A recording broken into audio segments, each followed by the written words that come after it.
Africa Content TV.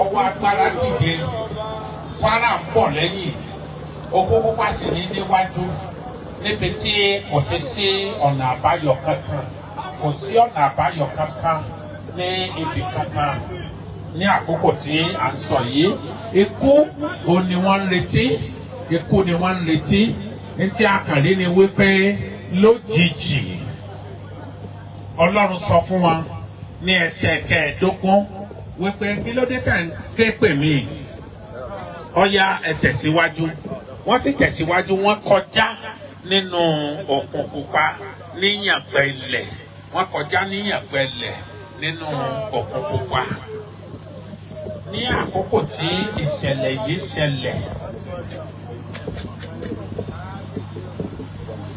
ògo ni fún Ọlọ́run lókè ọ̀run mo wí lẹ́ẹ̀kan sí pé ògo ni fún Ọlọ́run lókè ọ̀run.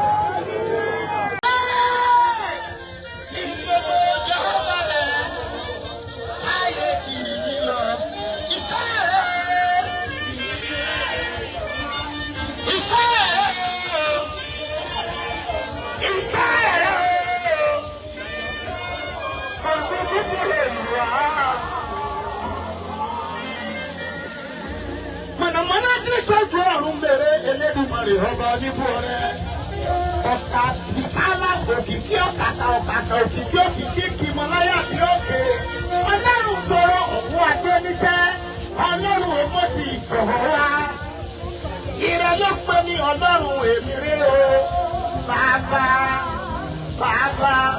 mi ò pé ní ṣọlá mọ́mí mi ò alágbára lọ́ọ̀lọ́run wa o bàbá.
bàbá.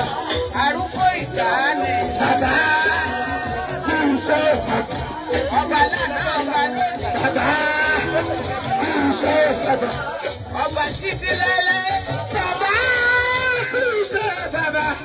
Kúṣẹ́ o. Bàbá kú iṣẹ́ bàbá. Bàbá kú iṣẹ́ bàbá. Nínú ayé oníṣun ẹ̀jẹ̀. Bàbá Ìsun ẹ̀jẹ̀ ọdún 12. bàbá kú iṣẹ́ bàbá. Ó ti náwó náírà. Bàbá kú iṣẹ́ bàbá. Ṣùgbọ́n kò róòlù gbàlà. Bàbá kú iṣẹ́ bàbá. Àmì lọ́jọ́ kan. Bàbá kú iṣẹ́ bàbá. Ó gbọ́ pé Jésù wà nítòsí. Bàbá kú iṣẹ́ bàbá. Ó fẹ́ sáré tọ̀ Jésù lọ. Bàbá kú iṣẹ́ bàbá. Ó fọwọ́ kàn sẹ́ẹ̀dì aṣọ rẹ̀. Bàbá Àmì lójú ẹsẹ̀. Ìsun ẹ̀jẹ̀ ọdún 12. bàbá kú iṣẹ́ bàbá. Ó bá máa láúláú. Bàbá kú iṣẹ́ bàbá. Orí kò sóhun tí bàbá ò lè ṣe. Yóò tún ìlú Ọ̀yọ́ yìí ṣe. Bàbá kú iṣẹ́ bàbá. Ìgbà tuntun dé. Lọ́dẹ lọ́dẹ. Kú iṣẹ́ kú iṣẹ́ kú iṣẹ́. Kú iṣẹ́ bàbá. Kú iṣẹ́ kú iṣẹ́ kú iṣẹ́ o. Bàbá kú iṣẹ́ bàbá. Láàfin ọba òwò àdé. Bàbá kú iṣẹ́ bàbá. Pẹ̀lú olórí rẹ̀. Bàbá kú iṣẹ́ bàbá. Adéyanjú òde ọ̀rọ̀. Kú iṣẹ́ bàbá. Àbò ìgbàròyé yín o. Kú iṣẹ́ bàbá. Ọba lánàá ọba lónìí. Bàbá kú iṣẹ́ bàbá. Bàbá mi títí ayérayé. Má ṣe ìlú Ọ̀yọ́ ní ọ̀pá ṣoṣo. Ayọ̀ adé ìbò bàbá ní. Kú iṣẹ́ bàbá. Nígbà gbogbo lórí rẹ̀. Kú iṣẹ́ bàbá. Lásìkò ọba ọ̀wọ́ adé. Bàbá mi ò bàbá. Kú iṣẹ́ bàbá. Aládéláyé ọba àwọn ọba. Kú iṣẹ́ bàbá. Kùtẹ́ ilé Jésù. Bàbá. Kú iṣẹ́ bàbá. Alágbára kíkà. Kú iṣẹ́ bàbá. Kìnìún ẹ̀yà Júdà. Kú iṣẹ́ bàbá. Ó kú sẹ́bìlú Ọ̀yọ́. Kú iṣẹ́ bàbá. Ọmọ Ọ̀yọ́ ọba. Kú iṣẹ́ bàbá. Ọmọ ọba Ọ̀yọ́ ti péjú rẹ̀ dé. Súlọ́lá. Ó ti péjú Ọ̀yọ́ dé. Lórí láàfin ọba. Òye ti yẹ. Ó yẹ máa fi èsì dalẹ̀ ọba. Ṣẹ́gun ṣẹ́gun ṣẹ́gun. Àríwú mi ò. Ejò níwájú rẹ̀ o. Ọlájùmọ̀kẹ́.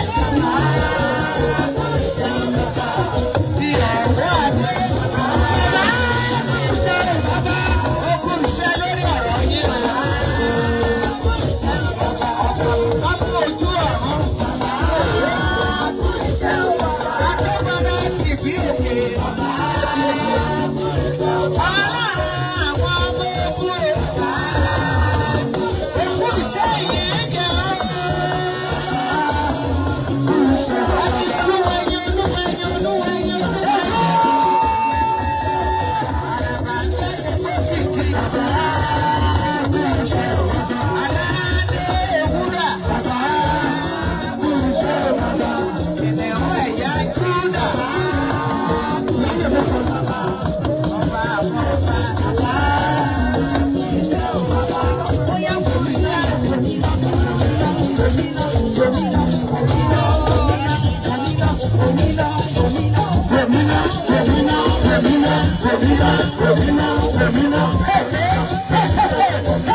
mọ́mí wa afẹ́kọ́ sọ̀rọ̀ tó wọ́n sọ̀rọ̀ mọ́mí wa Bọ́lá rẹ̀ wọ́n lọ ní ministration láàárọ̀ ọ̀la wọ́n fẹ́ máa lọ ṣùgbọ́n a fẹ́ kí màmá wa ayaba Ọ̀wádé olórí kan address wa fún few minutes àwa hand over fún màmá wa ní Ọlọ́run ní ìlú Ọ̀yọ́.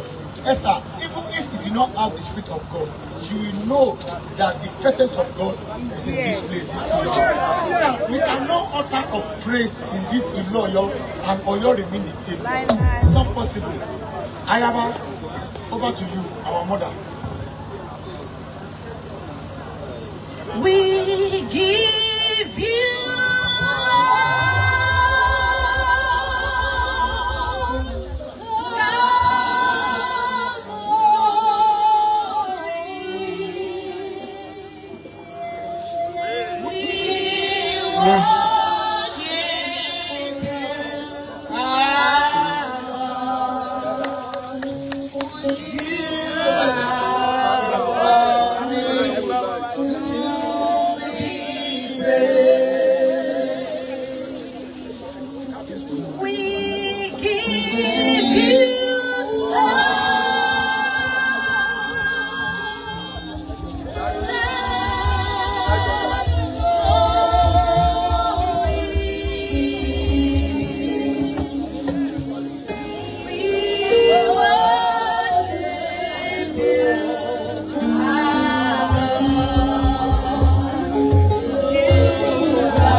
of joy, and in his right hand there are pleasures forevermore.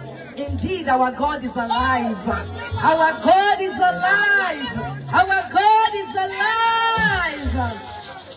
Adúpẹ́ lọ́wọ́ Ọlọ́run, Ọlọ́run má jẹ̀mú.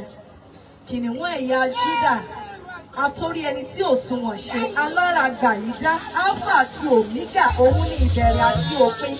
Akọ́dá ayé aṣẹ̀dá ọ̀run, òun ni ipá tó borí ipá, agbára tó borí agbára, èéfì inú àwọn ènìyàn. Ọba ángẹ́lì, ọba ènìyàn, àrírú àlá, àrógun gbógunmi, àrógun mátìdí, àrógun jà, àrógun mátìdí. Òun ni Alpha àti Omega, òun ni Ọlọ́run ìbẹ̀rẹ̀, òun ni àárín, òun ni òpin. Nípa ọ̀rọ̀ rẹ̀ ni a dá ohun tí gbogbo tí a dá tí a kò sì dá ohun mìíràn nínú ohun tí a dá. Òun ni Ọlọ́run má jẹ̀mú, òun ni ọba tí kìí dalẹ̀ ẹni. Òun ni covenant keeping God, Ọlọ́run tí kìí fail. Is I am that I am. Òun lálágbádá aná aláwọ̀ tẹ́lẹ̀ oòrùn. Ọlọ́lá inú ògo, ẹlẹ́wà inú ògo, ògo nínú ògo, aṣíwájú ògo, àárín ògo, ìgbẹ̀yìn ògo, ògo nínú ògo, òun lọ́jọ́ sí ògo. Ẹni mímọ́ tó ń ṣe mímọ́ tó ń ṣohun ńlá. Kábíyèsí, ọba tó ń gba ìjọ̀bálẹ̀ gbogbo ọba, àrírú àlá. Òun lẹni tí ń ránni níṣẹ́ tó ń tini lẹ́yìn. Òun lọba tó ń ránni níṣẹ́ tó ń bá ní lọ. Òun tún lọba tó ń ránni níṣẹ́ tó tún bá ní ṣe. Kábíyèsí, Ọlọ́run má jẹ̀mú. Nípasẹ̀ ẹni tí a fi péjọpọ̀ síbí ní àṣálẹ̀ yìí, a dúpẹ́ lọ́wọ́ Ọlọ́run alààyè fún orí ọ̀fẹ́ àti àǹfààní láti Olúwa fi fún wa. A dá ọpẹ́ padà sí ọ̀dọ̀ ẹni tó ní ọpẹ́. A wí pé Ọlọ́run má jẹ̀mú, a yìn ọ́, ẹ ṣeun. Ní ẹ̀kejì, mo dúpẹ́ lọ́wọ́ kábíyèsí ikú bàbá yèyé Aláàfin Ìjẹ̀bú Ọba. Àkọ́bí ojúmọ́ funfun má fọ́, kìnìún orí ọ̀gá àjẹsán. Kábíyèsí Akínyìn Ọba Abímbọ́lá Akeem Ọ̀wọ́adé, Aláàfin ti Ọ̀yọ́ àti ilẹ̀ Yorùbá pátápátá. Kábíyèsí Akínyìn, ẹ ṣeun. Thank you for being there always. Ẹ ṣeun kábíyèsí, ẹ ó pẹ́ pẹ́pẹ́ lórí apèrè àwọn bàbá yín. Lágbára lọ́wọ́ Ọlọ́run, ẹ ó pẹ́ pẹ́pẹ́, ẹ ó gbogbogbogbogbò. Lágbára lọ́wọ́ Ọlọ́run Elédùà. Ẹ ṣeun kábíyèsí. Mo dúpẹ́ lọ́wọ́ gbogbo ìyá mi tẹ́ wà níbí lónìí. Ẹ ṣeun mọ́mì, we thank you. God bless you. Ẹ ṣeun mọ́mì, ẹ ṣeun adúpẹ́dúpẹ́. Mẹ́ńtọ̀ lẹ jẹ́ fún wa. Torí kí wọ́n tẹ̀ tó bí irú àwa yìí, mọ́mì adé bá àwọn orin tẹ̀ ń kọ, àwọn orin ẹ̀mí tẹ̀ ń kọ nínú ẹ̀ náà ni àwa náà fi ń ṣayọ̀ tá a fi ń yin Ọlọ́run. Adúpẹ́ mọ́mì, ẹ ṣeun. Ẹ ṣe fún bí Ọlọ́run ṣe ń ràn yín lọ́wọ́. We thank God for you, for your life, and for answering to the call of God. We say thank you, mommy. Ọlọ́run á túbọ̀ máa ràn yín lọ́wọ́ sí. Ẹ ní ṣubú ẹ̀mí, ẹ ní ṣubú ara. Lágbára lọ́wọ́ Ọlọ́run, iṣẹ́ ìránṣẹ́ yín kò ní di ìṣẹ́mọ́ yín lọ́wọ́. And God himself will never regret over you. Ẹ wàá ṣiṣẹ́ náà débi èrè. Ojú ẹ̀mí yín kò ní fọ́, etí ẹ̀mí yín ò ní di. We pray that God will uphold you, will not fall, you will not falter. The power and the spirit of the Lord will rest upon you. The oil upon your head will never run dry. Mommy, we thank you, we appreciate you. Ẹ ṣé tẹ́ jẹ́ ìpè Ọlọ́run nínú ayé wa. Ẹ ṣeun adúpẹ́ mà. Thank you, God bless you. Lẹ́ẹ̀kan náà, mo dúpẹ́ lọ́wọ́ àwọn ìránṣẹ́ Ọlọ́run tí wọ́n wà níbí. Àwọn Dádì Súlọlá, Dádì ẹ ṣeun adúpẹ́. Adúpẹ́ lọ́wọ́ Pastor Níyọ̀, mo lè má lè dárúkọ gbogbo wa tán, ṣùgbọ́n adúpẹ́ lọ́wọ́ gbogbo wa náà. Lọ́wọ́ àwọn Dádì the prophet tó wà láàrin wa náà. Adúpẹ́ lọ́wọ́ yín Daddy, God bless you, we appreciate you. Gbogbo àwọn ìránṣẹ́ Ọlọ́run jàǹkànjàǹkàn tó wà láàrin wa tá a lè dárúkọ yín tán. Adúpẹ́ àmọ́ lóore, àwa lè má lè dárúkọ yín ṣùgbọ́n Ọlọ́run mọ̀ yín. We thank you, we thank you, we thank you. Ẹ ṣeun gan. For Kenny Jones, we appreciate you. For you, your family and your team. Adúpẹ́ fún bẹ ṣe ń fọwọ́sowọ́pọ̀ pẹ̀lú ìlú Ọ̀yọ́ ní ìgbà gbogbo. We thank you, God bless you. Adúpẹ́ for your being there ní gbogbo ìgbà. Ká tó pè yín, ẹ ti jẹ́ Ọlọ́run. Adúpẹ́ lọ́wọ́ Ọlọ́run. Fún gbogbo àwọn ọmọ ọba tó wà láàrin wa lọ́kùnrin lóbìnrin, adúpẹ́ lọ́wọ́ yín, ẹ ṣeun gan ni. Fún gbogbo àwọn akọrin káàkiri ní orílẹ̀-èdè Nàìjíríà tí wọ́n wà láàrin wa náà, adúpẹ́ lọ́wọ́ yín. Fún àwọn different churches